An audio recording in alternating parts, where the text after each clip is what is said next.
बच्चा आपने मेरे को मैसेज कर दिया क्लास स्टार्टेड का। सारे बच्चे डिड यू गाइस टेक्स्ट?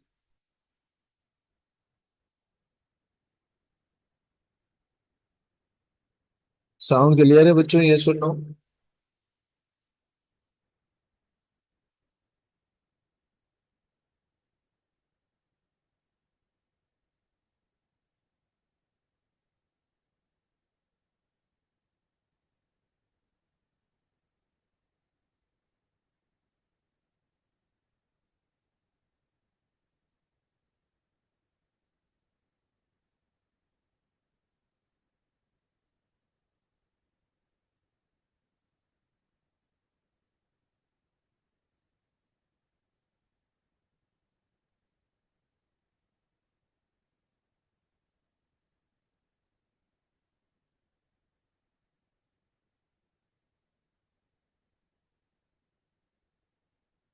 चले गाइस स्टार्ट करें बेटा। अपना पहला topic that is program development cycle, फिर दूसरा वैलिडेशन एंड वेरिफिकेशन। ठीक हो गया बच्चे। टोटल आपके पास जो पेपर टू के अंदर गाइस टोटल 18 टॉपिक्स हैं। इसका स्क्रीनशॉट लेके ग्रुप पे डाल दें। बच्चों इस 18 टॉपिक के अंदर से हमें टोटल कवर करने हैं, देखते हैं हम लोग कितने कवर कर सकते हैं आज। बच्चों टोटल आपके पास 18 टॉपिक्स हैं, इन 18 टॉपिक्स को कवर करना होगा। आइए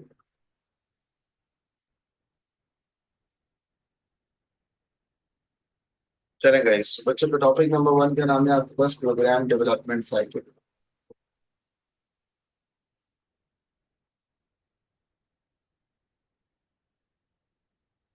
बच्चे याद रखिएगा, यूजर जब भी कोई कोड करता है तो वो जो कोड आप लिखते हो ये कहलाता है सोर्स कोड। ठीक हो गया? यानी कि whenever a programmer write a code in high level language, this is called source code। यानी कि जब भी कंप्यूटर पे कोई कोड लिखा जाएगा वो कहलाएगा सोर्स कोड। उस सोर्स कोड को जब ट्रांसलेट करोगे, ट्रांसलेटर तीन होते हैं, कंपाइलर, इंटरप्रेटर, असेंबलर। ट्रांसलेट करने के बाद ये जो मशीन कोड में कन्वर्ट हो जाएगा ये कहलाएगा ऑब्जेक्ट कोड। ठीक हो गया? अच्छा, सूडो कोड क्या होता है? सूडो कोड एक जनरल लैंग्वेज होती है जो कि keyword and identifier of high level language use करेगा।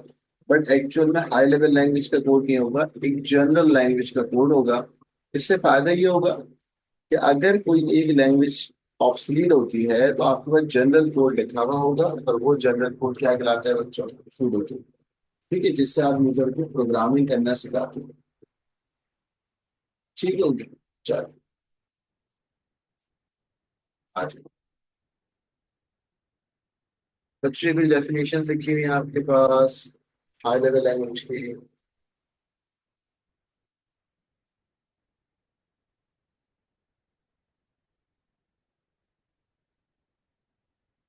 हाई लेवल लैंग्वेज सबको पता है क्या होता है। ठीक है, हो गया। सोर्स कोड वो होता है जो हाई लेवल लैंग्वेज में लिखा जाए। Object code, translator, pseudo code, reporter, watchman.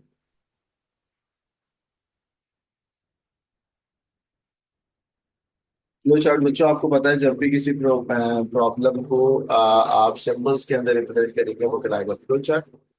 Algorithm का मतलब होता है step by step instruction for solving a problem. बच्चों आईडी क्या होता है? देखिए, ID stand for integrated development environment. It is a kind of software जो कि हेल्प करता है प्रोग्रामर को ताकि वो कोड को एफिशिएंटली रन कर सके। ठीक है? तो आईडी एक ऐसा सॉफ्टवेयर होता है जिसमें प्रोग्रामर कोड को रन कर सकता है तो एफिशिएंटली। कुछ फीचर्स होते हैं इसके अंदर, वो हम लोग डिस्कस करेंगे। चलिए, तो गाइस ये बड़ा एक बेसिक डिफरेंस है pseudo code versus Python code. देखिए, सूडो कोड एक जनरल प्रोग्रामिंग कोड होता है जो कि कीवर्ड्स को और आइडेंटिफायर को यूज करते हुए इस्तेमाल होता है बच्चों। लेकिन pseudo code high level language के अंदर इस्तेमाल नहीं किया जाता। ठीक है, it is not right on the high level language, it is a general code. Python जो है वो एक हाई लेवल लैंग्वेज। ठीक है, इसके अंदर स्ट्रिक्ट रूल्स होंगे, इट रिक्वायर अ ट्रांसलेटर। ठीक है? और वो लेवल का पेपर टू के 15 मार्कर का जो सवाल है ये एग्जामिनर ने कहा है कि ये सूडो में भी लिख सकते हो और ये पाइथन में भी लिख सकते हो। इसके अलावा जितना भी कोड होता है वो सब सूडो कोड के अंदर लिखना होता है गाइस। ठीक है? सिर्फ 15 मार्कर में ये ऑप्शन होता है कि you can write this pseudo code in 15 mark और पाइथन एज वेल। अदरवाइज बाकी पूरा कोड आपको सूडो कोड में लिखना।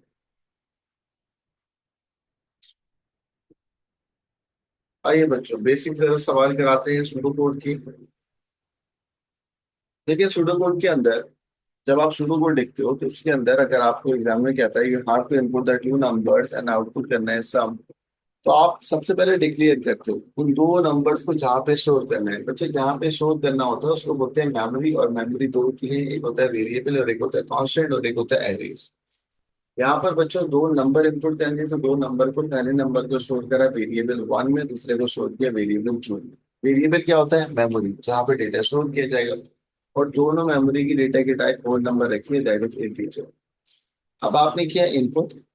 अच्छा, इनपुट के बाद आप इस तरीके से भी इनपुट कर सकते हो कि ये एक प्रॉम्प्ट तरीका होता है जिसमें आप एक मैसेज आउटपुट करोगे और जाके स्टोर करा दोगे वेरिएबल ए में। ठीक है, इनपुट किया मैसेज इंटर नंबर और उसको जाके स्टोर करा दिया वेरिएबल बी के अंदर। अब ए प्लस बी आपने किया, यानी कि जो भी नंबर ए में होगा और जो भी नंबर बी में होगा दोनों आपस में क्या हो जाएंगे बेटा? ऐड। ऐड होने के बाद कहाँ स्टोर होंगे बेटा? सम। और फिर आपका आंसर सम में हो गया तो आपने आउटपुट कर दिया सम, बट एक मैसेज भी आउटपुट कर दिया कि और आंसर इज सम। ठीक हो गया बच्चों, यही बात को आपने पाइथन में लिखा। ऐसे पाइथन में आपको अभी नहीं पढ़ा रहा हूँ तो आपको सिर्फ और सिर्फ इसमें काम करने में बता सूडो कोड। मुझे उम्मीद है कि बहुत बेसिक सवाल है, समझ आ गया होगा। अगला मैं सवाल आपको सूडो कोड के अंदर दिखा रहा हूँ, बिल्कुल बेसिक सवाल कि you have to write the pseudo code, जिसमें आपको तीन नंबर इनपुट लेने हैं और तीनों नंबर का क्या निकालना है बेटा? सम। अच्छा, सम निकालने के लिए आपने डिक्लेयर किया पहला वेरिएबल नम वन, दूसरा वेरिएबल नम टू, तीसरा वेरिएबल नम थ्री और चौथा वेरिएबल क्या? सम। सारे वेरिएबल की जो डेटा की टाइप है, डेटा की टाइप समझते नेचर, वो होल नंबर को स्टोर करेगा। होल नंबर को स्टोर करने वाला क्या होता है? इंटीजर। फिर आपने इनपुट किया पहला नंबर नम वन में, दूसरा नंबर नम टू में, ये मैसेज है हम inter first number second number. फिर थर्ड नंबर, ये भी एक मैसेज है। सारे नंबर्स को आपस में आपने ऐड किया, ऐड करके स्टोर करा दिया थर्ड वेरिएबल के, फोर्थ वेरिएबल के अंदर, और आउटपुट कर दिया क्या बेटा? सम। बच्चों मुझे उम्मीद है कि आपको समझ आ गया होगा, कोई रॉकेट साइंस नहीं है। अच्छा, अब आप बोलोगे सर ये इनपुट मैं डायरेक्टली भी ले सकता हूँ और मैसेज के साथ भी ले सकता हूँ? हाँ, चलो। बच्चों अब ये एक सवाल है कि you have to write the pseudo code and input लेने दो नंबर और आउटपुट करना है उन दोनों नंबर का प्रोडक्ट। ठीक है, कर सकते हैं हम लोग। फिर इनपुट लेना है फोर नंबर और उससे क्या निकालने हैं आपको? एवरेज। ये भी कर सकते हो आप। चलिए बच्चों, प्रोडक्ट वाला सवाल देखिएगा। अच्छा देखिए, वेरिएबल कांस्टेंट और एरेज जो होते हैं ना, इनको हम बोलते हैं आइडेंटिफायर। और एग्जामिनर ने कहा है आइडेंटिफायर जो है ना वो बिल्कुल अच्छे नाम होने चाहिए। अच्छे का मतलब है मीनिंगफुल नाम होना चाहिए। मीनिंगफुल का मतलब जो उसका फंक्शन है। तो देखो मैंने वेरिएबल का नाम नम वन रखा जिससे साफ डिफाइन हो रहा है कि ये नंबर इनपुट लेगा। मैं इसका नाम एक्स और वाई नहीं दे रहा। एक्स और वाई मीनिंगफुल आइडेंटिफायर नहीं होते। वेरिएबल के नाम मीनिंगफुल होने चाहिए, आइडेंटिफायर के नाम मीनिंगफुल होने चाहिए।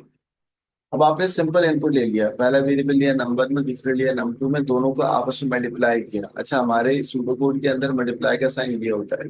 ठीक हो गया, मल्टीप्लाई करके स्टोर करा लिया एक और वेरिएबल में, दैट इज प्रोडक्ट, और आउटपुट करा दिया उस वेरिएबल का नाम प्रोडक्ट। बच्चों ये जो आपने यहाँ पे लिखे हुए ना, डिक्लेयर करना, इनपुट करना, आउटपुट करना, बच्चों ये कराता है कीवर्ड्स। और मैं कहता हूँ कीवर्ड्स को कैपिटल में लिखा करो। अच्छा, जरूरी नहीं, एग्जामिनर कहता है कि अच्छा होगा कि अगर आप कैपिटल में लिखो। बच्चों ये जहाँ पे डेटा स्टोर होता है ये कहलाती है मेमोरी, और वेरिएबल, मेमोरी को हम बोलते हैं वेरिएबल, जनरली हम कहते हैं इसको आइडेंटिफायर। ठीक हो गया, चलिए। बच्चे ये कुछ सूडो कोड लिखने के नोट्स हैं, इसका स्क्रीनशॉट ले लेते हैं। ये कुछ बेसिक बातें हैं, इनको आपको और हमें याद है तो मैं इसका स्क्रीनशॉट क्लास में ले।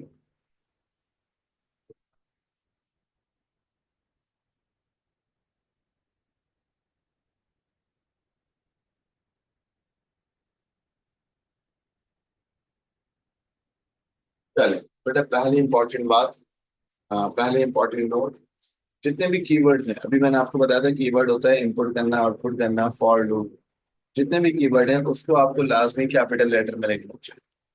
ठीक है, वेरिएबल के नाम आप कैमल केस में लिख सकते हो। कैमल केस क्या होता है? पहला वर्ड कैपिटल बाकी स्मॉल। तो all the keyword should be right in capital. दूसरा, बच्चों कभी भी प्रिंट वर्ड मत लिखिएगा, प्रिंट के बजाय अब आपको हम क्या लिखेंगे बेटा, output. Always use output statement. Number third, पहली लाइन के अंदर हमेशा वेरिएबल की नेचर यानी कि डेटा की टाइप को डिफाइन करनी है, तो लाजमी है कि फर्स्ट लाइन के अंदर you have to declare the variable constant array की डेटा की टाइप। जो डेटा की टाइप कितनी होती है, 5 6 होती है, वो मैं आपको बता दूंगा। दूसरा, नंबर 4, बच्चों हमेशा कभी भी वेरिएबल के अंदर कोई वैल्यू अगर तुम्हें स्टोर करनी है तो आप बैक एरो इस्तेमाल करना। बैक एरो को बोलते हैं असाइनमेंट करना। ठीक है।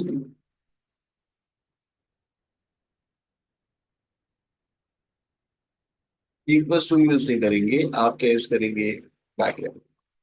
Number 5, use any method of input. 3 तरीके होते हैं इनपुट लेने के, जो मैं आपको स्लाइड के बाद दिखाऊंगा। उस तीनों तरीके में से कोई भी तरीका आप यूज कर सकते हो इनपुट लेने के लिए।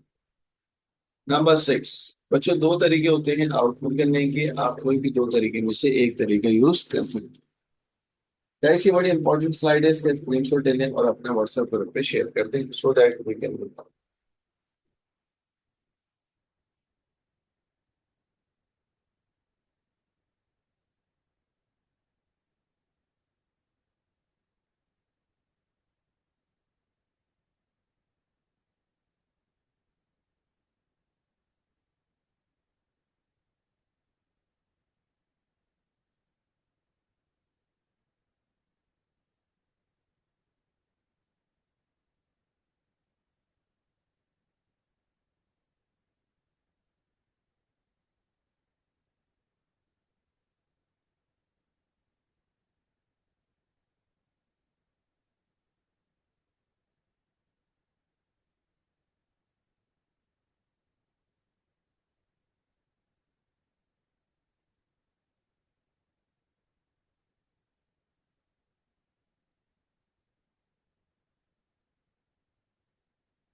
अच्छी, ये 3 तरीके होते हैं इनपुट लेने के। ठीक है। जैसे आपने सूडो कोड में लिखा इनपुट और वेरिएबल का नाम, और ऑब्जेक्ट कोड में आप जो भी नंबर दोगे वो जाके इस वेरिएबल में जाके स्टोर हो जाएगा। तो आप चाहो तो सिंपल तरीके से इनपुट ले सकते हो। फिर आप क्या करते हो, जब एग्जामिनर आपको कृत्रिम मार्कर में कहता है कि आपको प्रॉम्प्ट इनपुट देना है, प्रॉम्प्ट। अच्छा, प्रॉम्प्ट का तरीका मतलब क्या होता है कि आप पहले एक आउटपुट।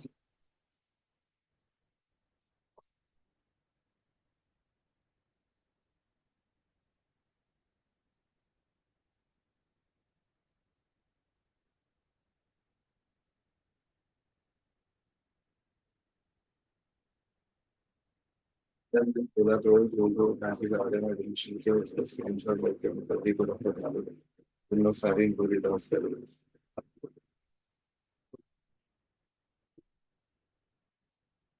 दूसरा तरीका होता है कि आप वेरिएबल के अंदर वैल्यू इनपुट लेते हैं, लेकिन उससे पहले ना आप एक मैसेज आउटपुट करा देते हो, यानी कि यूजर को आपने पहले मैसेज आउटपुट करा और फिर जाके उसको वेरिएबल के अंदर स्टोर करा दिया। पहले आउटपुट और फिर इनपुट, ये कहलाता है प्रॉम्प्ट वेरिएबल। ये 15 मार्कर में इस्तेमाल होता है। ठीक है, तो पहले आउटपुट क्या हुआ देखना, राइट नंबर, और फिर यूजर ने जो भी नंबर इनपुट करा वो जाके स्टोर हो गया इसके अंदर। ठीक हो गया। अब आ गया बेटा तीसरा तरीका, जिसमें प्रॉम्प्ट मैसेज डायरेक्टली करा इनपुट के अंदर और वेरिएबल में भी डेटा स्टोर करा। ये तो यहाँ पर इंटर नंबर हुआ और ये 50 या वॉट एवर जो भी नंबर यूजर देगा वो जाके नंबर में स्टोर होगा। ठीक हो गया।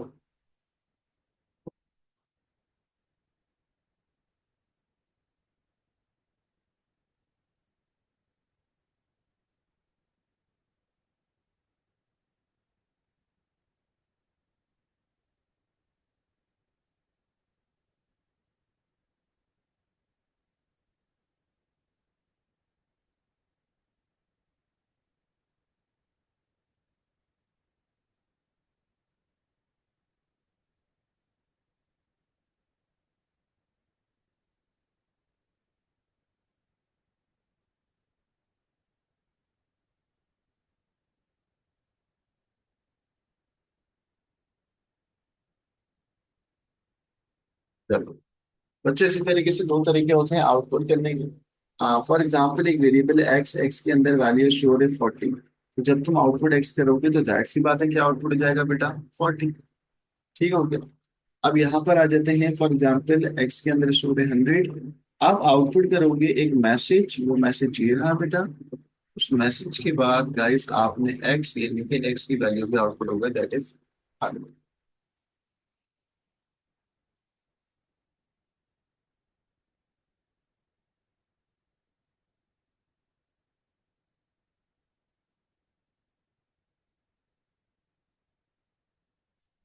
अच्छा, ये कुछ सवाल है आपके पास, आप लोग सवाल देख सकते हो, देखिएगा।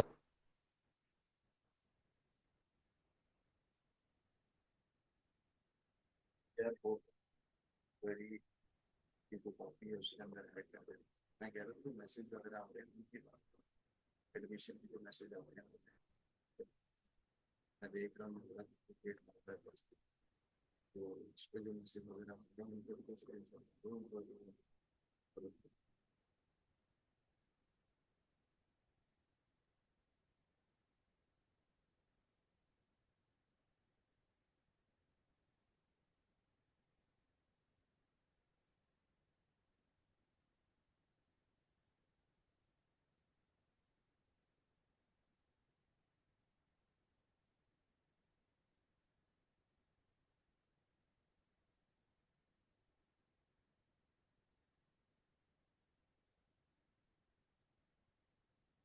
ये कुछ सवाल है जो आपको मतलब सॉल्व करके देने हैं कि स्क्रीनशॉट लेने इसका, या आपको होमवर्क क्वेश्चन नहीं मिला।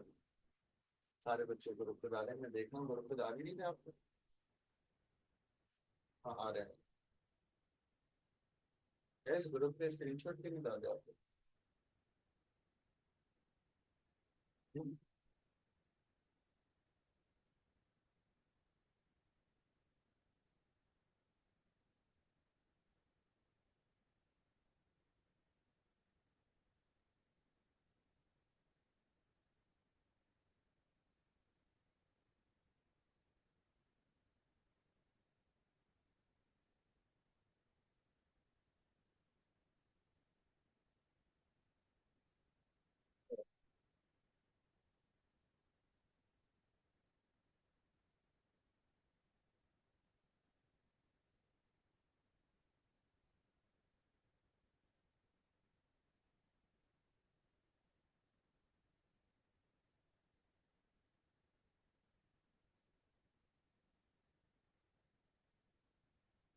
वैसे आपको होमवर्क से सॉल्व करना है, तो ये भी आपका एक दूसरा होमवर्क है। ठीक है, सूडो कोड लिखना है। ये टोटल 5 क्वेश्चन है बेटा।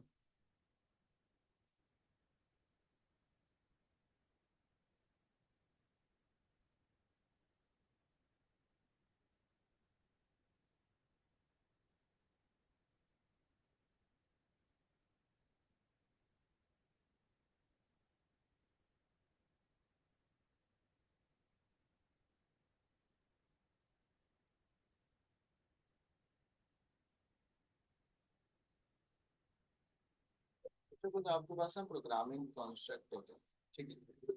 प्रोग्रामिंग कंसेप्ट पांच होते हैं बेटा आपके पास। पहला कंसेप्ट होता है डेटा यूज, दूसरा होता है सीक्वेंस, तीसरा होता है सिलेक्शन, चौथा होता है लूप, रेपिटेशन, आइटरेशन, और पांचवा कंसेप्ट होता है ऑपरेटर।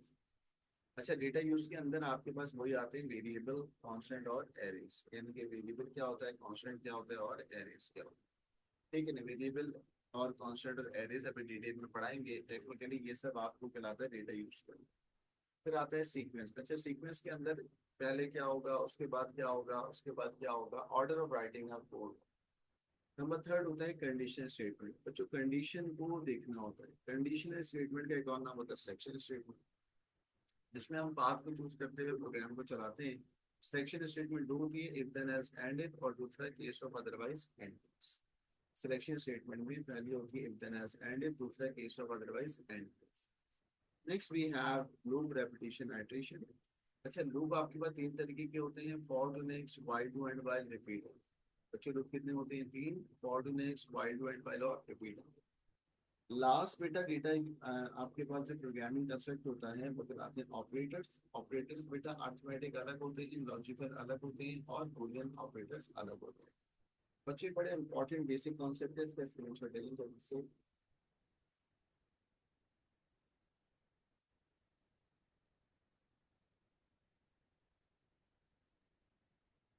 अच्छा भाई, एक बच्चा बोल रहा है कि सर आपकी आवाज बहुत स्लो आ रही है, क्या इसके ऐसा है क्या। एक बच्चे ने मुझे मैसेज किया है कि सर आपकी आवाज कम आ रही है। मेरी आवाज क्यों आ रही है, अच्छा अच्छा, कब आई बेटा आवाज। ओके, अभी देख लेते हैं गाइस। ओके ओके, बोलना था ना, पहले क्यों नहीं बोला। अभी देख लेते हैं। अब सही है? अब ठीक है, ये अभी भी ठीक हुई। अब सही है गाइस, बच्चों अब ठीक है, अब सही है। ओके, तो फौरन से ना मुझे मैसेज कर दिया करें, कभी कभी मैं चैट नहीं पढ़ता हूँ। मैंने कहा देखिए, पांच तरीके के प्रोग्रामिंग कंस्ट्रक्ट होते हैं। पहला होता है डेटा यूज। डेटा यूज के अंदर आप डेटा को किन तरीकों से स्टोर करा सकते हो। पहला होता है वेरिएबल, फिर होता है कांस्टेंट, और फिर होता है एरेज। ठीक है, variable, constant, array data use के अंदर आते हैं। अच्छा, फिर होता है सीक्वेंस, कि आप प्रोग्राम को किस सीक्वेंस में लिखते हो। बच्चों सीक्वेंस का मतलब होता है order of writing a code. पहले जैसे डिक्लेयर होगा, फिर इनपुट होगा, फिर आउटपुट होगा। Next we have selection. बच्चों सिलेक्शन के अंदर आप कंडीशनल स्टेटमेंट को सिलेक्शन स्टेटमेंट कहते हो। Choosing a path through the program, इसमें बेटा पहला होता है if then else end if, दूसरा होता है case of otherwise end case. ठीक है, सिलेक्शन स्टेटमेंट दो होती है, if then else end if, दूसरा case of otherwise end case. फिर प्रोग्रामिंग का मेन पिलर जो होता है वो होता है लूप, यानी कि कोई भी काम बार बार रिपीट कैसे होगा बेटा, ऐसे होगा। पहला होगा फॉर टू नेक्स्ट, दूसरा व्हाइल टू एंड व्हाइल, तीसरा रिपीट एंड। बच्चों lastly we have the operators. Operator बेटा तीन तरीके के होते हैं, अर्थमेटिक ऑपरेटर, लॉजिकल ऑपरेटर और बूलियन ऑपरेटर। बच्चों इसके स्क्रीनशॉट लें, और मैं अभी आपसे इसके बारे में पूछने वाला हूँ। पूरी सूडोकोड की बेसिक चीजें ये होती हैं।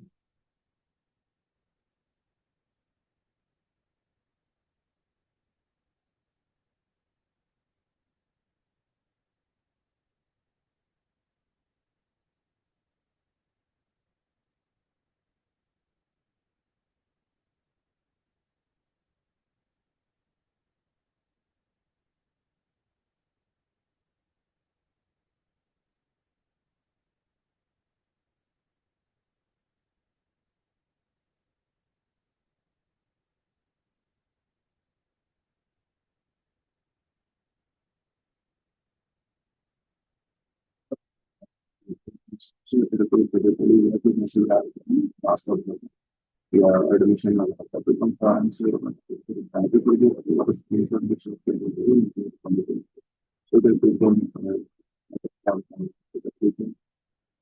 डायरेक्टली स्टूडेंट्स को बताना कि अभी जो बता रहा हूँ वो बता दीजिए।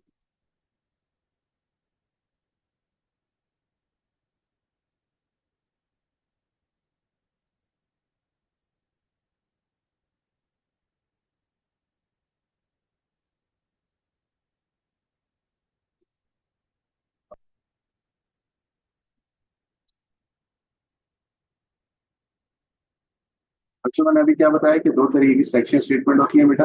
हाँ, डेफिनेशन आती है, बिल्कुल आती है।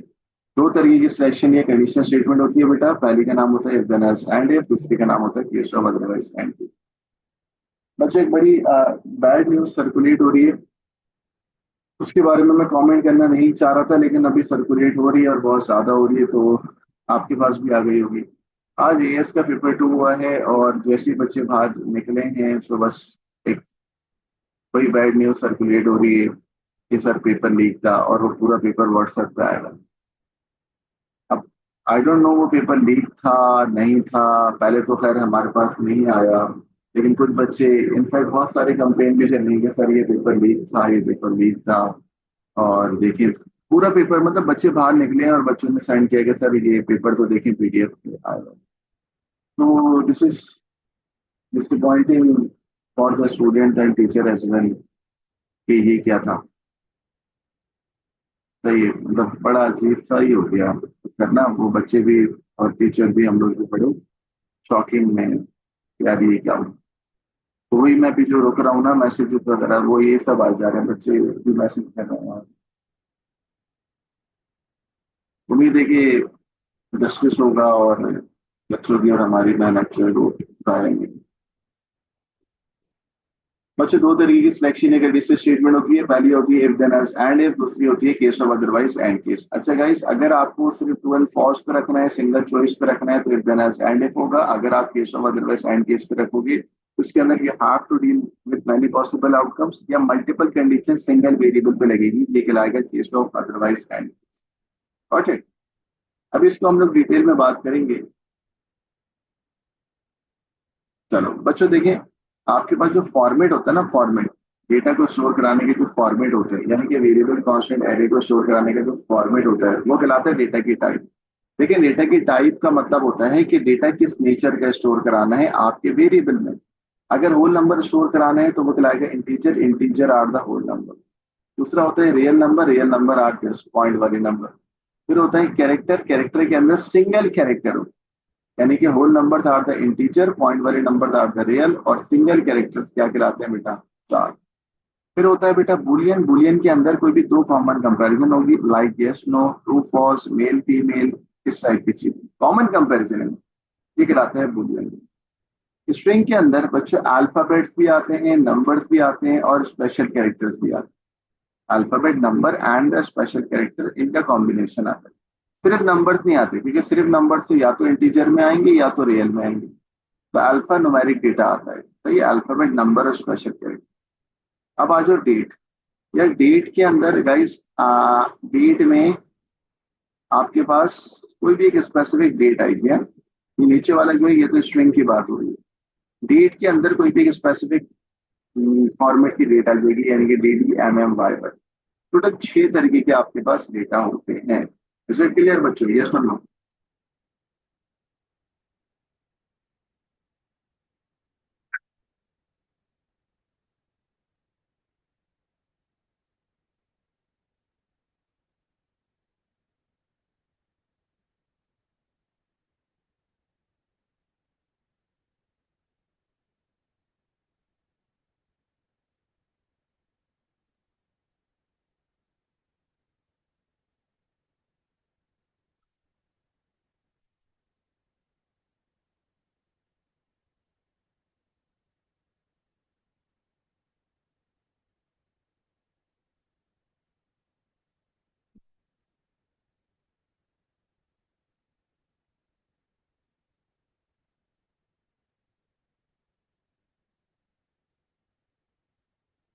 ठीक है बच्चों, यहाँ तक कोई मसला?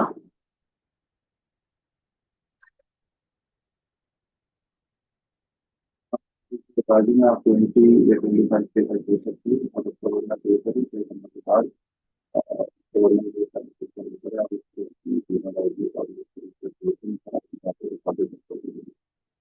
लिए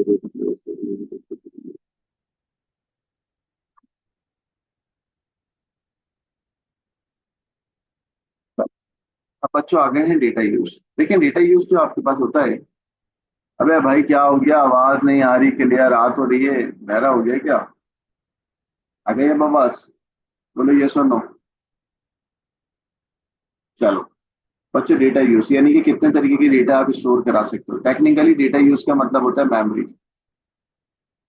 बच्चों डेटा यूज का मतलब क्या होता है? मेमोरी। पहली मेमोरी का नाम होता है वेरिएबल। अच्छा, वेरिएबल वो होता है जो एक वक्त में एक वैल्यू स्टोर करेगा, कांस्टेंट एक वक्त में एक वैल्यू स्टोर करेगा। फॉर एग्जाम्पल, आपने रैम के अंदर एक मेमोरी बनाई हुई है, मेमोरी का नाम है वी। उस वी के अंदर आपने 20 स्टोर करा हुआ है, ठीक है ना? तो 20 इज अ वैल्यू, और ये वैल्यू बार बार चेंज हो सकती है। जब किसी वेरिएबल की वैल्यू बार बार चेंज होगी वो कहलाएगा वेरिएबल। बट अगर सिंगल वैल्यू स्टोर करने वाला होगा, फॉर एग्जाम्पल मेमोरी का नाम है पाई। पाई के अंदर सिंगल वैल्यू स्टोर है 3.142। अब 3.142 गाइस, ये वैल्यू बार बार अपडेट नहीं होगी, यानी कि वंस इट्स स्टोर तो वो स्टोर ही रहेगा प्रोग्राम स्टार्ट होने से पहले। अच्छा, मुझे सिंगल वैल्यू है जो बार बार चेंज नहीं हो सकती गाइस, वो कहलाता है क्या बेटा? Constant.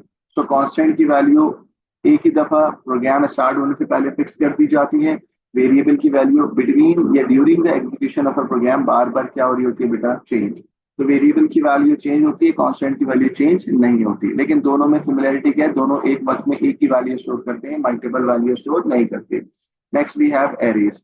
Array is also the memory, यानी कि डेटा यूज होता है, और एरे के अंदर मल्टीपल डेटा स्टोर होता है। बच्चों multiple data means we have more than one data. और उन मोर देन वन डेटा की जो डेटा की टाइप है, यानी कि जो नेचर है, वो सेम रहेगी, अलग अलग नहीं होगी। यानी कि ये सारे डेटा इंटीजर हैं। 40, 30, 20 एंड 10, ये सारे इंटीजर डेटा है। इस सारे मल्टीपल डेटा को हम बोलते हैं एरेज। और इस मेमोरी के अंदर 1, 2, 3 एंड 4 है। बच्चों वन जो है वो है लोअर बॉन्ड, और फोर जो है वो है अपर बॉन्ड। ठीक हो गया? सबसे छोटा इंडेक्स कहलाता है लोअर बॉन्ड, सबसे बड़ा इंडेक्स कहलाता है अपर बॉन्ड। दोबारा कह रहा हूँ, सबसे छोटा इंडेक्स लोअर बॉन्ड, सबसे बड़ा इंडेक्स अपर बॉन्ड। ये सारी वैल्यूज जो स्टोर हैं ये कहलाती हैं एलिमेंट। और ये जो पोजीशन पे डेटा स्टोर है ना, इन पोजीशंस को आप बोलते हैं index. One position is a index, two position is a index, three position is a index, four position is a index. सबसे छोटा इंडेक्स कहलाता है लोअर बॉन्ड, सबसे बड़ा इंडेक्स कहलाता है अपर बॉन्ड। और जो डेटा स्टोर होता है वो कहलाता है एलिमेंट। सारे डेटा की नेचर क्या होनी चाहिए? सेम। ऐसा नहीं हो सकता यहाँ पर इंटीजर है, यहाँ पर कैरेक्टर है, यहाँ पर बुलियन है, ऐसा नहीं हो सकता। ऑल दी वैल्यूज, उन सब की नेचर क्या होगी बेटा? सेम। बच्चों ये समझ आ गई? ये सुन लो।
तब इसकी रिकॉर्डिंग कब मिलेगी? क्लास के बाद बेटा। ठीक है?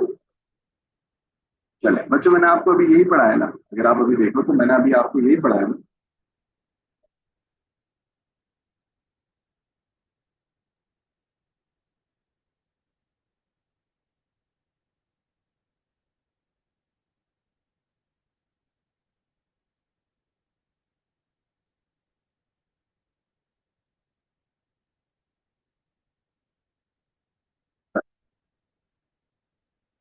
देखो, जो आपको पढ़ाया फॉर्मली वही सब बातें यहाँ पे लिखी हुई है।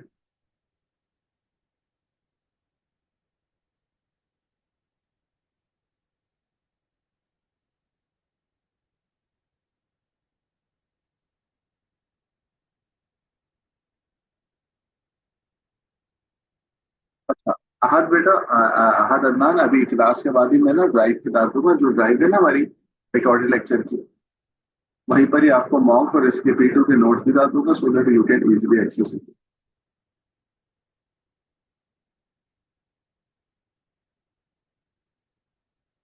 मतलब इसमें आपको दो चीजें देखनी है कि आपके पास लोकल वेरिएबल है और ग्लोबल वेरिएबल है। लोकल वेरिएबल वो होता है जो आपके सिंगल मॉड्यूल के अंदर ही एक्सेसिबल हो जाए। अब आप बोलोगे सर मॉड्यूल क्या होता है? देखिए जो स्मॉल ब्लॉक ऑफ कोड होता है ना, एक इसमें कॉन्सेप्ट आता है डीकम्पोजिशन का। डीकम्पोजिशन का मतलब होता है कि हम कोड को ना छोटे छोटे ब्लॉक ऑफ कोड में एक्सेस करते हैं। अगर कोई वेरिएबल एक मॉड्यूल के अंदर ही एक्सेस हो सकता है वो कहलाता है लोकल। अगर कोई वेरिएबल सारे मॉड्यूल में एक्सेस हो सकता है तो वो कहलाता है क्या बेटा? ग्लोबल। ठीक है।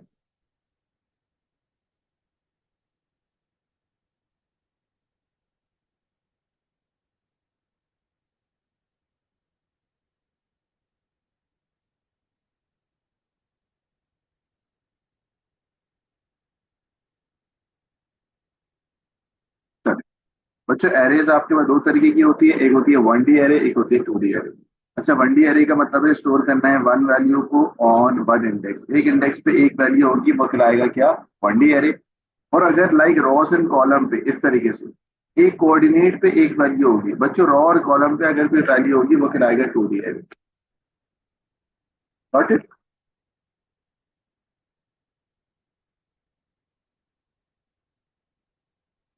तो मैंने माइक किया है तो मुझे बताइएगा आवाज आ रही है आप लोगों को बेटा?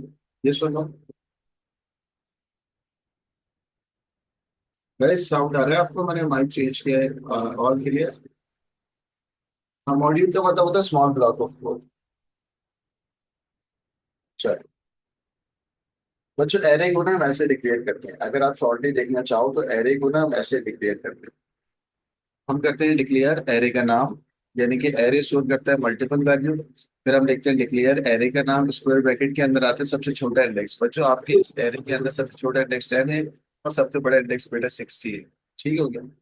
तो लोअर बाउंड से लेके अपर बाउंड तक जाएगा और डेटा के टाइप साथ में क्या है बेटा? इंटीजर्स। ठीक है।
ठीक है शाबाश।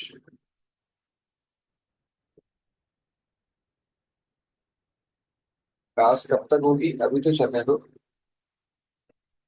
बच्चों ये जो आपको दिख रही है ना, ये 2D है आपके पास। ठीक है, ये है 2D है।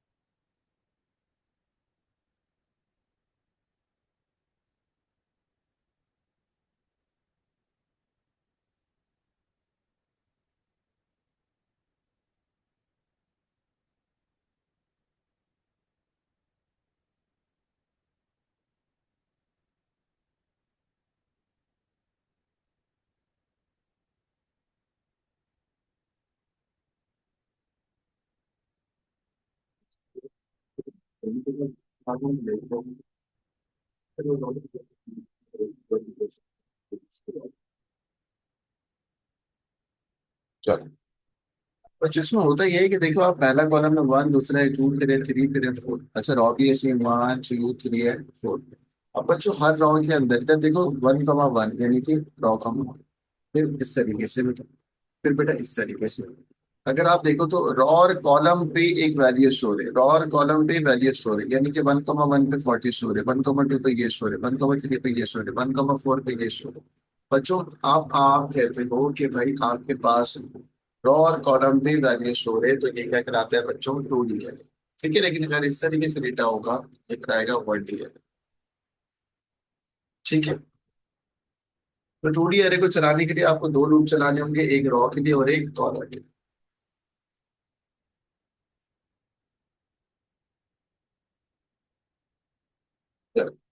बच्चे का आपके पास टॉपिक होता है that is IDE. IDE stand for integrated development environment. बच्चे ये एक ऐसा सॉफ्टवेयर होता है, अगर आप यहाँ पे देखो तो ये एक आपके पास आईडीई सॉफ्टवेयर है, जो कि it is a type of the software जो कि प्रोवाइड करता है interactive environment for programmer to write the code. अच्छा, IDE stand for integrated development environment. ये एग्जांपल ऑफ आईडीई है, it can be a PyCharm, VS code और Atom. ठीक है बच्चों, आईडीई सॉफ्टवेयर के अंदर आप जहाँ पे कोड लिखते हो वो कहलाते हैं सोर्स कोड एडिटर, और उसका जो रिजल्ट आता है वो कहलाता है ऑब्जेक्ट या रिपोर्ट और वॉच विंडो। ठीक हो गया बच्चों, ये देखिए, ये एक एटम आईडी है जिसमें प्रोग्रामिंग करते वक्त इंडेंटेशन खुद ही हो जाती है, चीजें खुद से एडजस्ट हो रही होती है, ये सब बच्चों क्या कहलाता है, आईडी। अब गाइस, ये इसका स्क्रीनशॉट लेना है, बड़ा इंपॉर्टेंट है। ID is a collection of या सुइट ऑफ प्रोग्राम जिसमें टेस्टिंग करना और यूजर को इंटरेक्टिव फीचर प्रोवाइड करता है।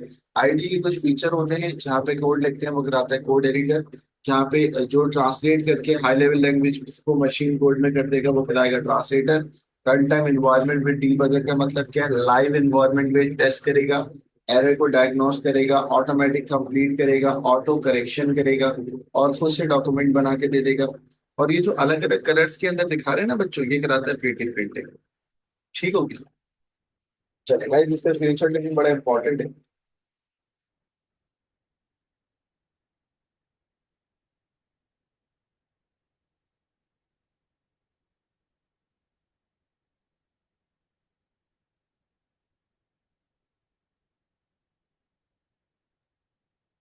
हाँ, तो विजिट तो कर लो यार, कोई मसला नहीं है, मैं आपकी सारी बातें समझ गया।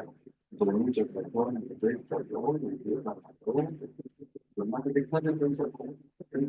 देखिए, दोनों जगह विजिट कर लो।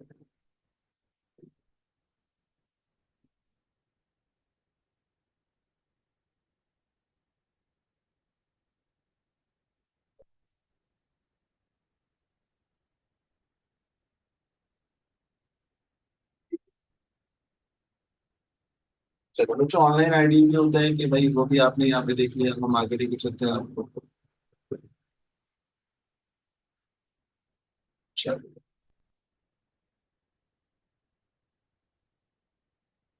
बच्चों, प्रोग्राम डेवलपमेंट साइकिल हमारा एक टॉपिक है, वो स्टार्ट करने जा रहा हूँ बेटा। ये मुझे देखिए, प्रोग्राम डेवलपमेंट साइकिल का मतलब क्या है कि when ever you writing a code, तो एग्जामिनर ने कहा है कि आप इन प्रोग्राम डेवलपमेंट साइकिल के मॉडल को क्या करेंगे, फॉलो करेंगे। पहला होता है बच्चों पीडीसी का पहले स्टेज होता है एनालिसिस, दूसरा होता है डिजाइन, तीसरा होता है कोडिंग, चौथा होता है टेस्टिंग, पांचवा क्या होता है बेटा, मेंटेनेंस। एनालिसिस के अंदर एग्जामिन करते हैं प्रॉब्लम को, एनालिसिस का पहला तरीका है एब्स्ट्रैक्शन, दूसरा तरीका है डीकम्पोजिशन। ठीक है, नेक्स्ट होता है डिजाइन। डिजाइन का अंदर आप structure chart, flow chart, pseudo code सब कर सकते हो। ठीक है, और हम बेसिकली फ्लो चार्ट या सूडो कोड की जो बात करते हैं ये डिजाइन के अंदर आता है। Next we have coding. Coding के अंदर we are writing the code in the high level language. फिर होता है बेटा, जब एनालिसिस डिजाइन कोडिंग हो जाएगी तो हम टेस्टिंग करेंगे। टेस्टिंग का मतलब कोड वर्क कर रहा है करेक्टली और नॉट। लास्टली बच्चों मेंटेनेंस, जो मेंटेनेंस आपके सिलेबस का पार्ट नहीं है। बच्चों, ये सारी चीजें आपको पता होनी चाहिए कि कौन सी चीज किसके अंदर आती है। ठीक हो?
बेटा आपको पीडीएफ में काफी चेक करवाए तो बिल्कुल मतलब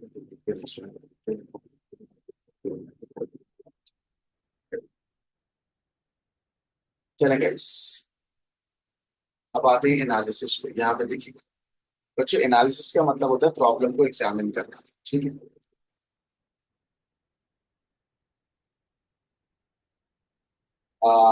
एनालिसिस के अंदर प्रॉब्लम को एग्जामिन किया जाता है, यानी कि रिक्वायरमेंट को मीट की जाती है बच्चों। अब आ जाते हैं एनालिसिस बच्चों। पहली होती है एब्स्ट्रैक्शन, दूसरा होता है क्या बेटा, डीकम्पोजिशन। अच्छा, एब्स्ट्रैक्शन का मतलब होता है काम की बात को रखना, फजूल बात को डिस्कार्ड कर देना।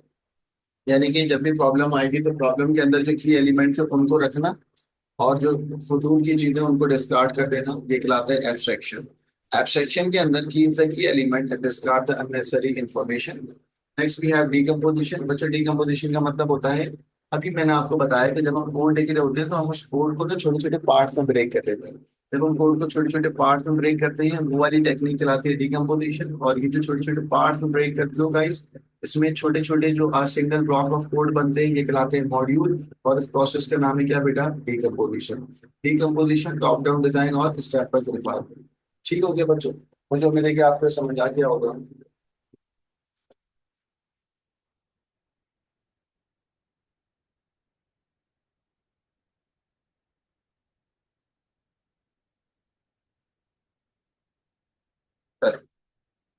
डिजाइन बेटा, प्रोग्राम डेवलपमेंट साइकिल के स्टेज नंबर 2, डिजाइन। डिजाइन करने के बच्चों तीन तरीके हैं। Either you have to write in the structure chart, either you have to design in a flow chart, और either you have to design in a flow. ठीक हो गया बच्चों? स्ट्रक्चर चार्ट के अंदर हम अपने प्रोग्राम को रिप्रेजेंट करते हैं हिरार्की वे में। हिरार्की वे का मतलब होता है parent child diagram, like this. ये पेरेंट है, पेरेंट के चाइल्ड, और फिर ये सब child of the sub system.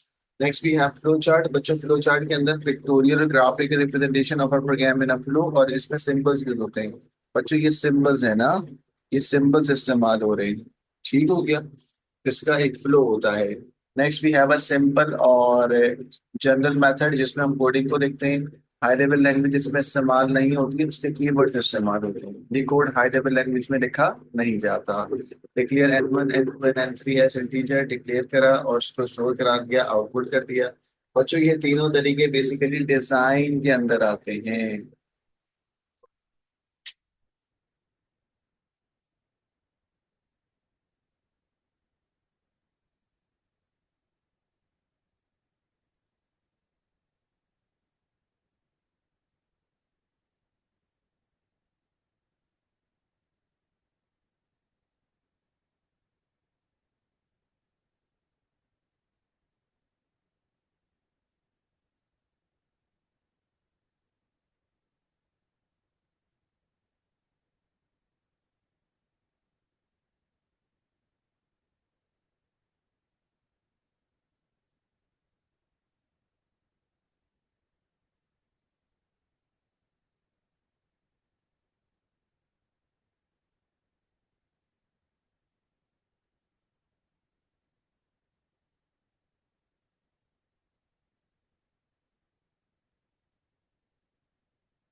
अच्छा